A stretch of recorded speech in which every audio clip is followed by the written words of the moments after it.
قرآن مجید میں اللہ تعالیٰ نے نبی پاک صلی اللہ تعالیٰ علیہ وسلم کا امت کے ساتھ جو حساس رشتہ ہے اس رشتے کو بیان فرمایا۔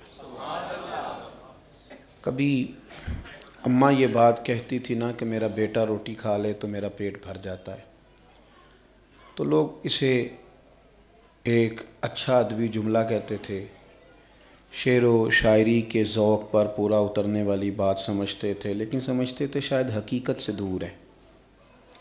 والد اگر کہتا تھا نا کہ میرا بیٹا بڑا ہو گیا ہے، کسی جگہ کامیاب ہو گیا ہے، تو میری صحت اس سے بہتر ہو گئی ہے، قد میرا بڑھ گیا ہے، تو لوگ کہتے تھے افسانوی باتیں۔ لیکن جب ہم نے قرآن مجید پڑھا تو ایک عجیب انفرادیت اللہ تعالیٰ نے بیان فرمائی، فرمایا لَقَدْ جَاءَكُمْ رَسُولٌ مِّنْ أَنفُسِكُمْ، میں نے نا تمہیں میں سے ایک رسول عطا فرمائے۔ آپ لوگ بولے نہیں جی، باہر والے دوست بھی بس اب ماشاءاللہ سب کچھ ٹھیک ہے، یہ سامنے والے دوست کبھی بیٹھ جائے نا تو بڑی پریشانی حل ہو جائے۔ اللہ کرے ہمیں موبائلوں کے علاوہ بھی کوئی کام آئے، آمین تو کہہ دیں۔ تشریف رکھیں، بیٹھ جائیں پیارے بھائی، بیٹھ جائیں، ویڈیو کافی لوگ بنا رہے ہیں، آپ کو دے دیں گے، اللہ خوش رکھے، تشریف رکھیں۔ آپ لوگ بھی بیٹھ جاؤ، شہزادے تشریف رکھو گے تو پچھلوں کو آسانی ہوگی۔ اللہ تعالیٰ آپ کو سلامتی عطا فرمائے۔ جس نے موبائل بنائے تھے اس نے کب یہ کہا تھا کہ کبھی جیب میں نہ ڈالنا؟ فون سننے کے لیے بنائے تھے، اس کو نفسیاتی مسئلہ تو نہ بنائیں۔ کہیں چائے نہیں پی پاتے، کہیں بیٹھ نہیں پاتے، کہیں بات نہیں کر پاتے، گاڑی سے ویڈیو شروع ہوتی ہے، پورے بھی تھکے ہوئے ہوں تو ٹانگ نہیں سیدھی کر پاتے، تکلیف ہوتی ہے۔ اس لیے کہ 20 کیمرے چل رہے ہیں، کچھ نہیں آپ کر سکیں گے، صرف ایک فوٹو رہ گئی ہے۔ پرانے لوگ تھے وہ کہتے تھے دل میں سجا رکھی ہے تصویر یار، بس ذرا گردن جھکائی دیکھ لی۔ اب کہتے ہیں موبائل میں لگا رکھی ہے تصویر یار۔ سوار نہ کریں، کوئی چیز بھی زیادہ حاوی ہو جاتی ہے تو پریشانی کا باعث بنتی ہے، ضرورت کے مطابق چیزیں ٹھیک رہتی ہیں۔ اللہ تعالیٰ سمجھ عطا فرمائے۔ آپ میری بات پر تھوڑا غور فرمائیں گے بھائی، کبھی اس بات پر آپ غور کریں، اللہ کریم نے فرمایا میں نے نا تمہیں میں سے تمہیں رسول عطا فرمائے، عزیز علیہ ما عنتم، فرمایا تمہارا مشقت میں پڑھنا میرے نبی کریم پر گراں گزرتا ہے۔ تم کسی تکلیف میں آ جاؤ تو حضور کی طبیعت پر وہ چیز گراں گزرتی ہے، تکلیف ہوتی ہے۔ حریص علیکم، وہ تمہاری بھلائی چاہنے میں جلدی کرتے ہیں۔ خالی ترجمہ اس آیت کا کبھی آپ دیکھیں، اس کے معنوی حسن پر غور کریں، اور اللہ تعالیٰ کے کلام کے جملوں سے پھوٹنے والی ضیاء پر کبھی توجہ دیں۔ فرمایا وہ بالمؤمنین رؤوف الرحیم، وہ مومنوں پہ رؤوف بھی ہیں اور رحیم بھی ہیں۔ وہ بڑا خوش قسمت بندہ ہوتا ہے جسے کوئی ایسا شخص مل جائے جو اس کی تکلیف کا احساس کرے۔ میرا زمانہ اس طرح کا ہے جس میں لوگ غرض مندوں سے تو دنیا بھر گئی پر درد مندوں سے خالی ہو گئی۔ وہ بڑا خوش بخت ہے جسے کوئی ایسا شخص ملے جو اس کے لیے کبھی دعا مانگے، کبھی اس کے لیے رو دے، کبھی اس کی آسانی کا کوئی بندوبست کرے، کبھی لیکن نا رسم ہو گئی دعاؤں میں یاد رکھنا، دعا کرنا، بس ٹھیک ہے کہہ دیا اس نے بھی انشاءاللہ کہہ دیا، لیکن وہ بڑا خوش نصیب ہے جس کے لیے کوئی رات کو اٹھ کے دعا مانگے، بڑا خوش نصیب ہے۔ نبی پاک صلی اللہ تعالیٰ علیہ وسلم کا امت کے ساتھ رشتہ دے ہے کہ حضور اس امت کے درد کو محسوس کرتے۔ دیکھیں ہم لوگوں نے سمجھ لیا ہے کہ مسائل کا حل دولت ہے، مسائل کا حل شہرت ہے، مسائل کا حل آپ کا بڑا ہونا ہے۔ وہ اس لیے کہ لوگ دیکھتے ہیں بڑے آدمی کا مسئلہ حل ہو جاتا ہے، چھوٹے کا نہیں ہوتا، تو وہ سمجھتے ہیں شاید وہاں تک پہنچنا مسئلے کا حل ہے۔ کسی انسان کا سب سے بڑا مسئلہ یہ ہے کہ اگر وہ صبر چھوڑ کے بے صبرہ ہو گیا تو بڑی تکلیف میں، اگر وہ شکر کا رستہ چھوڑ کے ناشکری کی طرف سفر کر رہا ہے تو تکلیف میں۔ جو لوگ ذہنی الجھاؤ کا شکار ہیں، میری طرف دیکھیں جی، جو ذہنی الجھاؤ کا شکار ہیں، بے سکون ہیں، الجھ گئے ہیں، آزمائش میں آ گئے ہیں، ہر وقت کی پریشانی، کسی فرد کی اصلاح کر دینا، اسے اس طرح کا بنا دینا کہ وہ رب کریم کی محبت کا سفر کرنا شروع کر دے، اسے سجدے کا ذوق آنے لگے، وہ زندگی اس طرح کی گزارے کہ وہ سمجھے کہ یہ سارا کچھ تو بے مایا ہے، مجھے تو آخرت کے لیے کوئی فکر کرنی ہے، اس کی ذہن سازی کر دینا، یہ سب سے بڑی نیکی ہے، سب سے بڑی نیکی۔ افراد کی جو اصلاح ہوتی ہے نا، اس سے ایک ایک فرد سے پورا پورا خاندان تشکیل پاتا ہے۔ آپ نے ناراض نہیں ہونا میری بات سے، اگر گھر کے بزرگ جلد باز ہونا تو بچے ان سے زیادہ جلد باز ہو جاتے ہیں۔ میں نے کہا تھا ناراض ہونا، اور آپ نے گھورنا شروع کر دیا۔ اگر گھر کے بزرگوں کے اندر قناعت کی دولت ہو، وہ تھوڑے پہ صبر کرنا جانتے ہوں، تو یاد رکھیں بچوں میں زیادہ قناعت پیدا ہو جائے گی۔ افراد اگر کسی درویش کے پاس بیٹھنے والے ہوں، وہ اپنے بچوں کو یہ سبق پڑھائیں کہ پتر روٹی تھوڑی کھانی ہے، پر جتنی کھانی ہے جائز ہی کھانی ہے۔ یہ سوچیں جب معاشرے کے اندر، سوسائٹی کے اندر رواج پا جاتی ہیں تو یہ نیچے تک آتی ہیں، نیچے تک افراد کی اصلاح۔ دیکھیں نا، حضرت مولا علی شیر خدا کرم اللہ تعالی وجہ الکریم فرماتے ہیں، میں نے خود نبی کریم علیہ السلام سے سنا ہے، حضور نے فرمایا اگر تیری وجہ سے ایک بندہ ہدایت پا گیا، کتنے جی بولیے، ایک بندہ تیری وجہ سے اگر ہدایت پا گیا تو سمجھ لے تیرے لیے دنیا اور ما فیہا سے بہتر ہو گیا ہے، تو نے فتح کر لی ساری دنیا۔ ایک بندہ اگر ٹھیک، آپ کسی بندے کو سکون میں لے آئیں، یعنی مجھے بتائیے جو بندہ تلخ مزاج ہو، اس کی اماں پریشان ہے، ابا پریشان ہے، بیوی بڑی تکلیف میں ہے، سسرال والے بات کرتے ڈرتے ہیں، بچے کہتے ہیں کیا کریں، اگر اس بندے کی تلخی کوئی بندہ دور کر کے اسے میٹھا کر دے، اس کی ماں کا سارا غم ہی نکل گیا، باپ کی صحت اچھی ہونے لگ گئی، اس کی بیوی سکھ میں آ گئی، بچے سکون میں آ گئے۔ اس کا مطلب ہے کہ جو افراد کی ذہنی تربیت ہے، اصلاح ہے۔ میرے نبی پاک صلی اللہ تعالیٰ علیہ وسلم کو یہ درد تھا کہ اللہ کے بندے اللہ والے بن جائیں۔ محبوب کریم جو صبح و شام نکلتے تھے تو یونیورسٹیاں بنانے کے لیے نہیں، وہ بھی کمال بات ہے، اس کی بھی حمایت کرتا ہے دین، ادارے قائم کرنا۔ اس لیے نہیں کہ سارے مکے کی سڑکیں پکی کر دی جائیں اور ہر جگہ جناب سیوریج کا نظام بہتر ہو جائے اور یہ ہو جائے اور جناب چیزیں ڈیولپ ہو جائیں، نہ، محبوب تو صبح سے شام تک محنت کرتے تھے کہ رب کی دھرتی پر رب کا نظام قائم ہو، لوگ ذہنی طور پر اپنے رب کریم کی بارگاہ سے جڑ جائیں۔ آپ جب اللہ سے جڑ جاتے ہیں نا تو آپ یقین کریں آپ کو نا محسوس ہوتا ہے کہ میں جی رہا ہوں تو کسی کام کے لیے جی رہا ہوں۔ آپ تشریف رکھیں جی، اللہ آپ کو جزائے خیر دے، کٹھے دیو نا جی، پھر کٹھے کرنے پہن کے بعد اللہ آپ کو خوش رکھے، مشکل ہو جاتا ہے نا جی، اللہ آپ کو سلام۔ اب منہ بڑے جنہیں آ گئے، اب آپ میری بات سنیں گے۔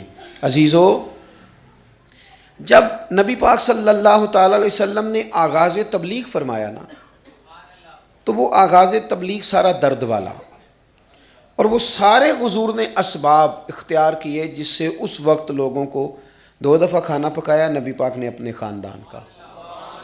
پہلی دفعہ سب کو دعوت دی، کوئی دین کی بات کرنا چاہی، ابو جہل نے شرارت کی، بات ہو نہ سکی، پھر کھانا پکایا، پھر حضور نے پیغام دین دیا، نہیں ان کی سمجھ میں بات آئی، لیکن یہ ایک مشن ہے نا، یہ کام کرنا ہے۔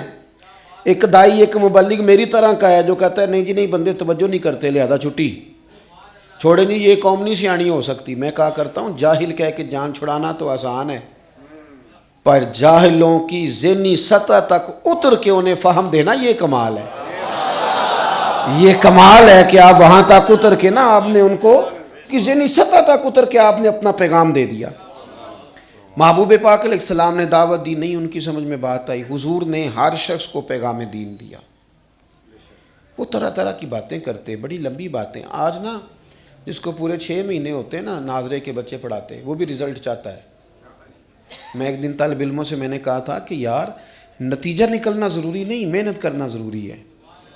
حضرت نوح علیہ السلام نے 950 سال کام کیا، بلکہ 1500 سال کی روایت بھی ملتی ہے، چند لوگوں نے کلمہ پڑھا، لیکن حضرت نوح علیہ السلام کامیاب ہو کے گئے۔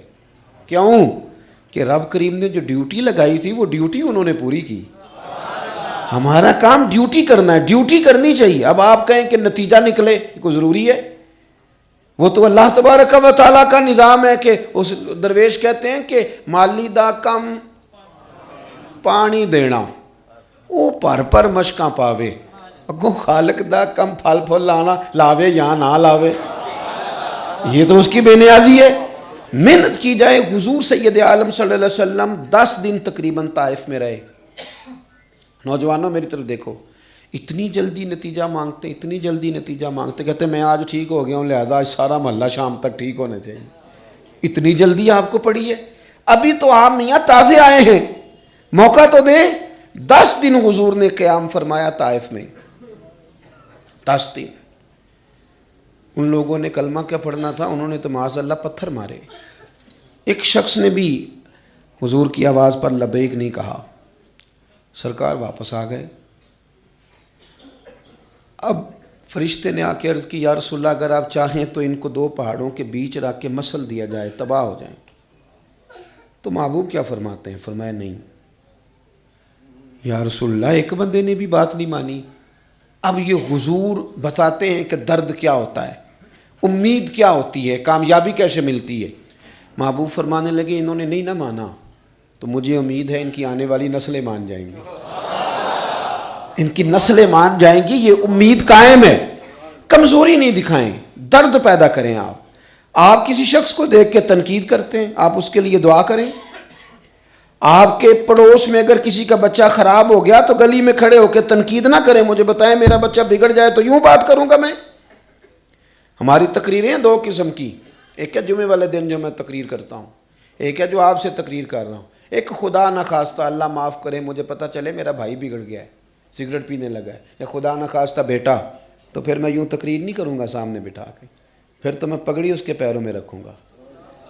پھر تو میں اس کی جس طرح کی منت ہو سکے، ایک درد ہے نا میرے سینے میں کہ یہ بگڑ نہ جائے، میں اسے کہوں گا پتر میری کمائی نہ ضائع کر دینا.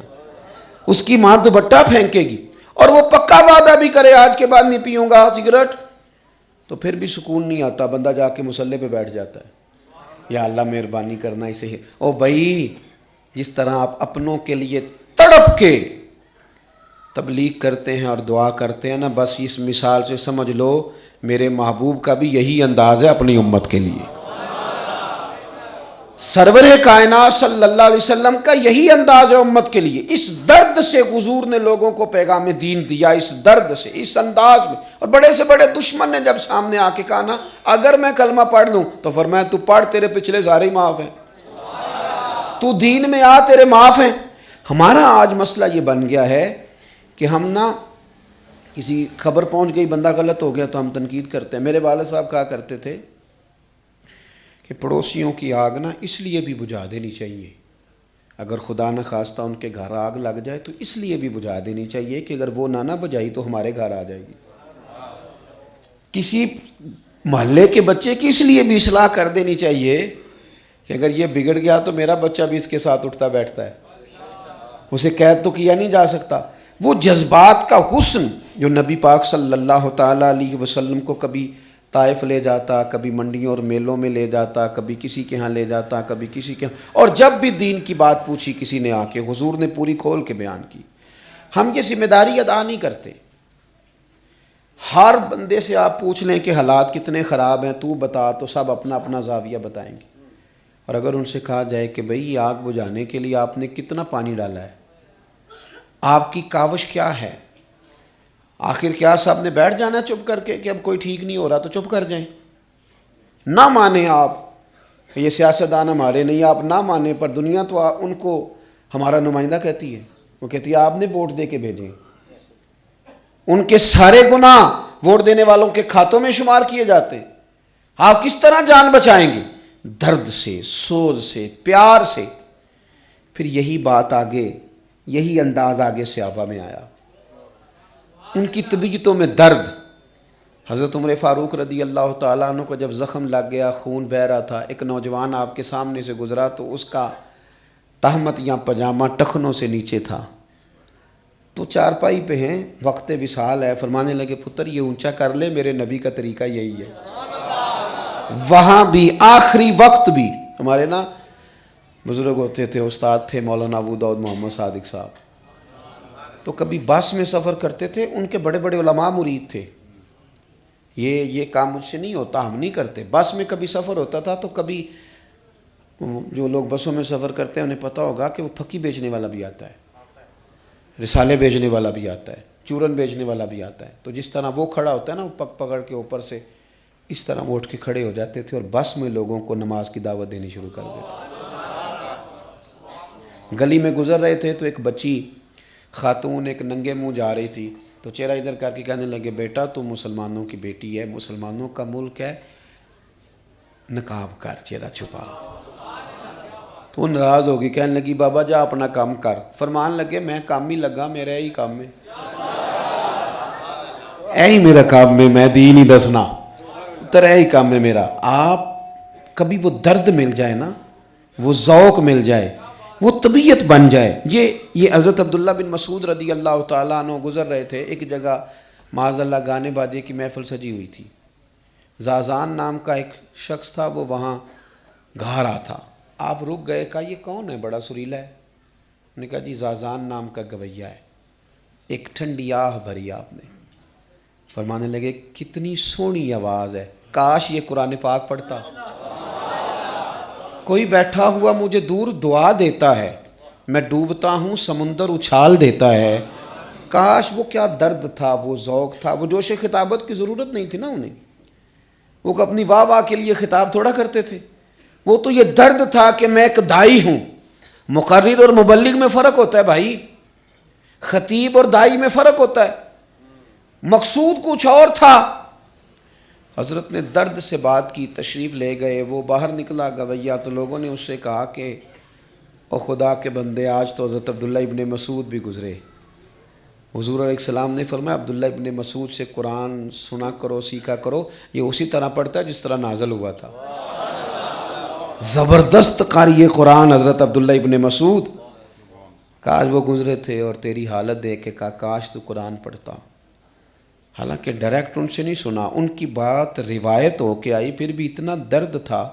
کہنے لگا واقعی انہوں نے یہ کہا ہے، انہوں نے یہ کہا ہے، میرے لیے کہا ہے، میرے جیسے شخص کے لیے. صحابی رسول حضرت عبداللہ ابن مسعود نے کہا ہے. رونے لگ گیا. کہنے لگا کوئی بتائے گا ان کا گھر کہاں ہے؟ لوگوں نے کہا فلاں کونے میں ہے. دوڑا گیا، دروازے پہ دستک دی، شیخ باہر آئے. کیسے آئے ہو؟ کہنے لگا حضور آپ نے کہا تھا نا کاش میں قرآن پڑھتا. سونا میں چھوڑ آیا ہوں سارا کچھ، پڑھائیں مجھے، اب میں قرآن ہی پڑھا کروں گا. اب قرآن کا ارادہ کر لیا. یہ درد جو ہے نا، یہ آگے آیا، یہ بزرگان دین تک آیا. داتا علی اجویری رحمۃ اللہ علیہ گزر رہے تھے تو سر پہ بال نہیں تھے. کشتی قریب سے گزری تو کسی نے، بچے گزر رہے تھے، انہوں نے مذاق اڑایا کہ دیکھو بابا گنجا ہے. تو لوگوں نے کہا حضور ان کو سزا دینی ہے. فرمانے لگی سزا نہیں، دعا دینی ہے. کہا حضور وہ کون سی دعا دینی ہے؟ تو بچے ہنس رہے ہیں تو ہاتھ اٹھائے کہ اللہ یہ دنیا میں ہنس رہے ہیں، انہیں قیامت میں بھی ہنستا ہی رکھنا. انہیں ہنس تو انہیں ہدایت دے دے، یہ اعمال ٹھیک کریں تاکہ خیر کٹھی کر کے جائیں، ہنستے ہنستے جنت میں چلے جائیں. وہ شام کو آ کے سارے توبہ کر گئے داتا صاحب کے پاس. آپ کا جو انداز ہے نا، محبوب سبحانی، غوث سمدانی، شیخ لاسانی، ہفتے میں 3 دفعہ خطاب کرتے. آ جاتا ہے کبھی کبھی نا ذہن میں خیال آ جاتا ہے کہ اوہو اب تو میرے نام پہ راش پڑنے لگ گیا. بڑا پریشان کرتے ہیں بعض اوقات انسان کو استقبال، بڑا پریشان کرتے ہیں. تو مجھے تو 100 فون آتا ہے روز ٹائم کے لیے. کئی دفعہ کچھ چیزیں جبراً بھی انسان کی طبیعت میں داخل ہونے کی کوشش کرتے ہیں. او یارو یاد رکھو، جب تک دین درد رہتا ہے تو اس میں اثر رہتا ہے، اور جب کوئی اور چیز ساتھ شامل ہو جاتی ہے تو پھر وہ جب پیچھے تاثیر نہیں تو آگے کیسے پہنچے گی. عزیز حضرت غوث اعظم رضی اللہ تعالیٰ عنہ واعظ کہتے تھے، چھوٹی مسجد سے بات شروع ہوئی، تقریر. اب ایک اور بھی مسئلہ ہے، بعض لوگ کہتے ہیں جی ہمارے پیر صاحب بڑے پہنچے ہوئے تقریر نہیں کرتے.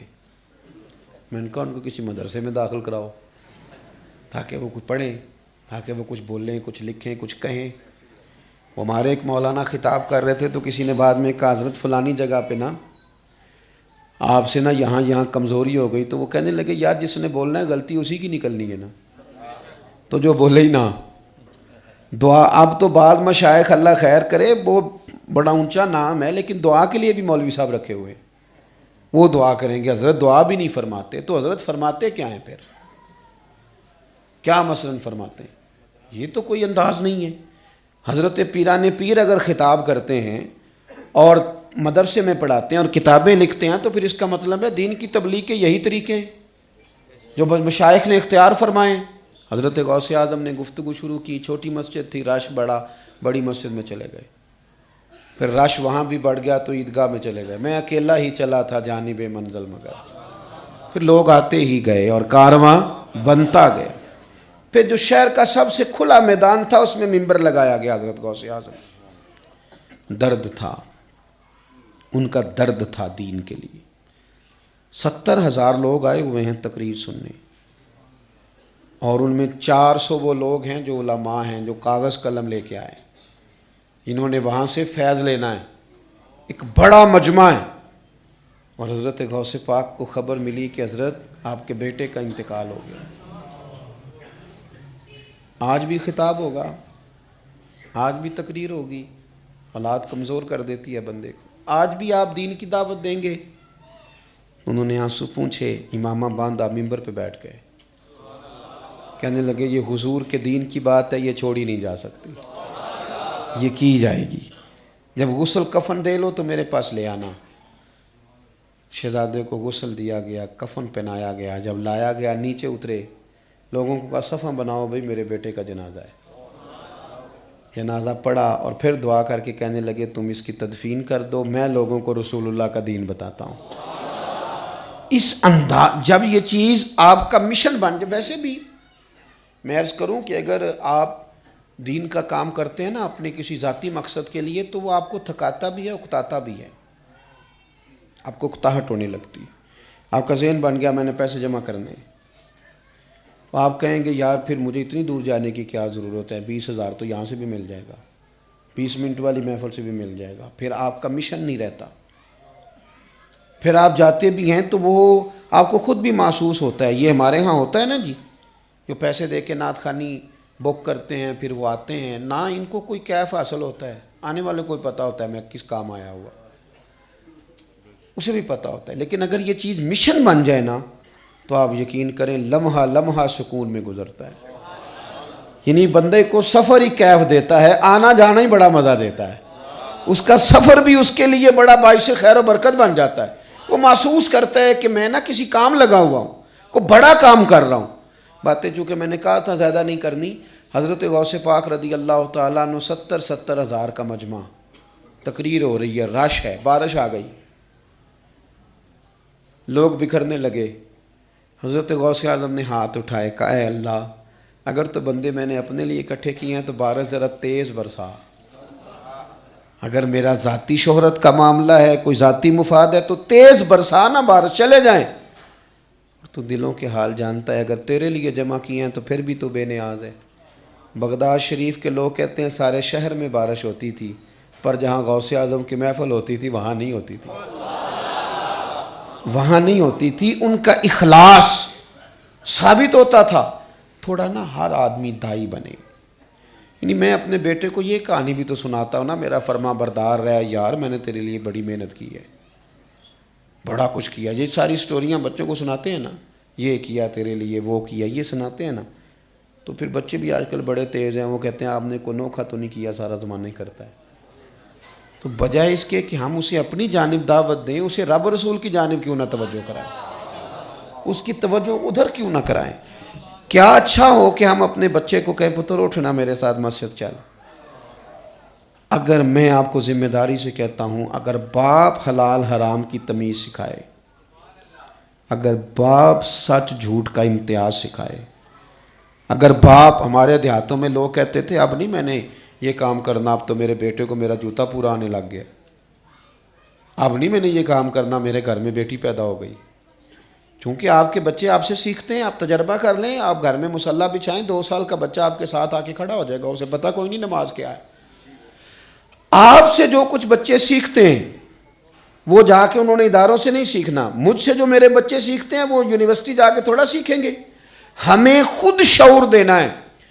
میں بڑے لمبے لمبے سفر کرتا ہوں، اس نے کچھ طبیعت کو، اب میں صبح 8 بجے نکلا تھا، یہ میرا خیال ہے میں 5ویں 6ٹھی جگہ پہ حاضر ہوں. اسی طرح کا تسلسل زندگی میں رہتا ہے. میں 3 بجے جاتا ہوں، 4 بجے جاتا ہوں. میری گھر والی ایک دن مجھ سے کہنے لگی آپ نے کبھی کہا نہیں میں تھک گیا ہوں، خوش کیوں داخل ہوتے ہیں گھر میں؟ تو میں نے کہا میرے ذہن میں ایک بات بیٹھ گئی ہے، میں نہیں چاہتا کہ میں اپنے بچوں سے آ کے کہوں میں بڑی تکلیف میں ہوں تو وہ کہیں ہم نے نہیں دین پڑھنا، یہ کام بڑا مشکل ہے. میں یہ چاہتا نہیں. میں خوش اس لیے آتا ہوں، میں ان کو بتاتا ہوں کہ آج 20 لوگ تھے پھول پھینکنے والے، آج اتنے لوگ تھے استقبال کرنے والے، تاکہ ان کے دلوں میں دین کا شوق پیدا ہو. ہم ایک غلطی کرتے ہیں، جو کام کر رہے ہوتے ہیں اسی کی کمزوریاں بیان کرتے ہیں. بچہ کہتا ہے سارے کرنے، وہ نہیں کرنا جو ابا کر رہا ہے، اور کوئی کرنا ہے. اگر یہ بہت ساری چیزیں ایسی ہیں جو صرف آپ کے عمل سے ثابت ہوتی ہیں، عمل سے خود بخود توجہ ہو جاتی. اپنے بچوں کو اس طرف لانے کے لیے آپ کو عملی، گھروں میں تقریریں نہیں چلتی، تقریریں بار بار چلتی ہیں، گھر میں عمل چلتا ہے، گھر میں عمل چلتا ہے.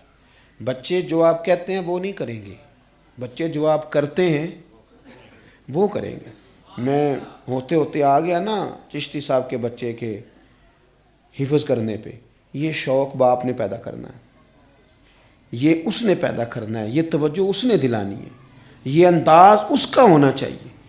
حضرت سیدہ عائشہ صدیقہ رضی اللہ تعالیٰ عنہ سے کسی نے پوچھا کہ آپ کے دل میں اسلام کی محبت کیسے پیدا ہوئی؟ فرمانے لگی میں نے آنکھ کھولی تو میرے والد ہر وقت گھر میں مدینے والے کا ذکر کرتے تھے، تو مجھے کسی خاص واقعے کی ضرورت نہیں پڑی، کیونکہ وہ گھر میں ہر چیز میسر آئی نا، گھر کے اندر ساری چیزیں ملی. تو آپ اپنے گھروں کے اندر بہت سارا ماحول ٹھیک کرنے کے ذمہ دار ہم خود ہیں. کرتے ہیں کچھ باتیں ایسی جس سے گھر کا ماحول بگڑتا ہے، مانتے نہیں کیونکہ ڈالنا کسی پہ ہی ہوتا ہے، لیکن کہیں نہ کہیں ہم کوئی ایسی کمزوری دکھاتے ہیں، عملی طور پر کوئی ایسی کمزوری ہم سے ہو جاتی ہے.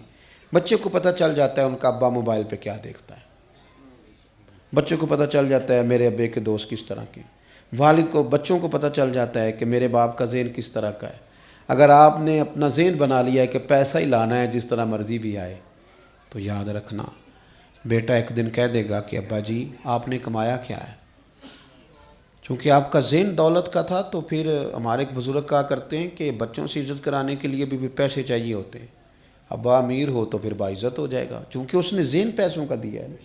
اگر وہ کہیں سادگی کا، عاجزی کا، درگزر کا، قناعت کا سبق گھر میں پڑھائے گا تو بچوں میں وہ چیزیں آ جائیں گی، وہ شعور انہیں ملے گا. حضرت عمر بن عبدالعزیز رحمۃ اللہ تعالیٰ علیہ کی اہلیہ آپ کے وقت وصال کہنے لگیں آپ نے تو بچوں کے لیے کچھ بھی نہیں کیا.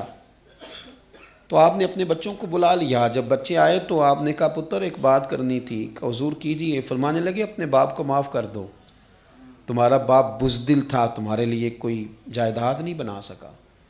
تو شہزادے کہنے لگے حضور بزدل کا کیا معنی ہوا؟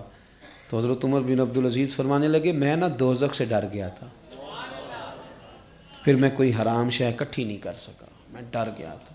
میں معاذ اللہ دلیر ہوتا، جس طرح کا مرضی مال اکٹھا کر، مجھے خوف آ گیا. پتر معاف کرنا، میں تمہارے لیے کچھ کر نہیں سکا. تو آپ کے بچے سارے کھڑے ہو گئے، کہنے لگے ابا جی کچھ بادشاہ ایسے بھی گزرے ہیں کہ ان کے بچے گلیوں میں نکلتے نہیں، کہ لوگ ہمارے باپ کا نام لے لے کے تانے دیتے ہیں، ہم جس گلی سے گزرتے ہیں لوگ ہمیں دعائیں دیتے ہیں، ہمیں دعائیں دیتے ہیں. ہمیں آپ کی دولت کی ضرورت نہیں، وہ جو تقویٰ آپ نے ہمارے لیے وراثت میں چھوڑا ہے، امید ہے اگر دنیا قدر کرتی ہے تو صبح قیامت رب بھی ہم پہ فضل ہی فرمائے گا. تو کچھ چیزیں ایسی ہیں جو فقط ہم سے ہماری اولاد سیکھتی ہے، اس لیے خوب تھوڑی توجہ دیں اپنے معاملات پر. آپ کے دائیں بائیں والے آپ سے سیکھ رہے ہوتے ہیں. میں خود کئی دفعہ محسوس کرتا ہوں کہ میں جو بولتا ہوں نا، جو باتیں کرتا ہوں، میرے ساتھ رہنے والوں کو پڑھانا نہیں پڑتا، ان کی زبان پہ خود جاری ہو جاتی ہے. یہ آپ بھی تجربہ کر لیجئے گا. کچھ لفظ ایسے ہیں جو آپ نے سکھائے نہیں پر آپ بولتے رہے تو بچوں کی زبانوں پہ جاری ہو گئے. ہم نے یہ غور کرنا ہے کہ کہ ہمارا بچہ کیا کل ہم سے پوچھ رہا تھا، وہ کیا سوال، اگر اس نے موبائل کے ایک نئے ماڈل کی ہم سے بات کی ہے تو کچھ نہ کچھ ہم سے اس نے سیکھا ضرور ہے، کہیں نہ کہیں کسی نہ کسی مقام پہ کوئی چیز دولت کے حوالے سے اس کے ذہن میں ہم نے بٹھائی ہے، جس رستے وہ آیا ہے۔ اپنے آپ کو نمونہ عمل بنائیں۔ ہم کبھی باہر غصے ہوتے ہیں تو گھر آ کے نماز کا لیکچر شروع کر دیتے ہیں، بھئی تم سارے نماز نہیں پڑھتے، میرا کاروبار نہیں چلتا۔ تو بھئی یہ تو آپ نے پھر بات کاروبار کی کر دی، آپ نے تو ابھی بھی نماز کی دعوت نہیں دی۔ آپ کچھ تھوڑی سی وہ جو سرکار نے فرمایا نہ، کچھ نفل گھر میں بھی پڑھو، گھر کو قبرستان نہ بناؤ، اس کا بھی ایک مقصد ہے۔ محبوب پاک علیہ السلام کا کاشانہ نور دروازہ مسجد میں کھلتا تھا، اور گھر میں جگہ بھی ظاہری طور پر کم تھی، پر تہجد گھر میں پڑھتے تھے، گھر میں پڑھتے تھے۔ حضرت عبداللہ ابن عباس کہتے ہیں میں نے حضور کے پیچھے کئی دفعہ کھڑے ہو کے رات کو دیکھا سرکار بڑی لمبے لمبے قیام فرماتے۔ یہ چیزیں گھر میں نا کبھی بچوں کو پتہ چل ہی جائے گا نا کہ ابا اٹھا ہے تہجد میں۔ مجھ سے ایک دوست نے پوچھا کہ یہ جو حضور نے فرمایا ہے کہ اپنے بچوں کو نبی کریم علیہ السلام کی محبت سکھاؤ تو کیسے آتی ہے؟ تو میں نے کہا ایک بزرگ ایک دفعہ نا رو رہے تھے رات کو، تو ان کے بچے کہتے ہیں ہم نے اماں سے پوچھا ابا بیمار ہے اتنا زیادہ رو رہا ہے؟ نے کہا نہیں پتر تم اپنا کام کرو۔ کہا کیا مسئلہ ہے؟ سیانے بیانے ہمارے والد صاحب باشعور اتنا تڑپ رہے ہیں، کوئی درد کوئی تکلیف کوئی مسئلہ کوئی پریشانی؟ کہتے ہیں ماں بھی رو پڑی، کہنے لگی پتر تمہارے باپ کو مدینہ یاد آتا ہے، مدینہ یاد آ رہا ہے ان کا نا وہ۔ تو کہتے ہیں وہ مجھے بتائیے وہ بچہ کیا اثر لے گا اس کا؟ بڑے دنوں سے دروازے بند ہیں تو تڑپ گئے ہیں، انہیں نا حضور کے شہر نور کی یاد ستاتی۔ رب ہی جانے سونے محبوبہ تیرے شہر دیاں بھی کی لذتاں نے، ایک رون جنہاں نے ویکھیا نہیں تے ایک رون دوبارہ جامن لی۔ تو بھائی اس طرح محبت پیدا ہوتی ہے بچوں کے دلوں میں جب وہ کبھی آپ کو روتا دیکھیں حضور کے لیے۔ اللہ کی بارگاہ میں دعا کرتا ہوں اللہ تعالیٰ حضرت کے بچے کو برکتیں عطا فرمائے اور ہمارا حاضر ہونا اپنی بارگاہ میں قبول فرمائے۔ آخر دعوانا الحمدللہ رب العالمین۔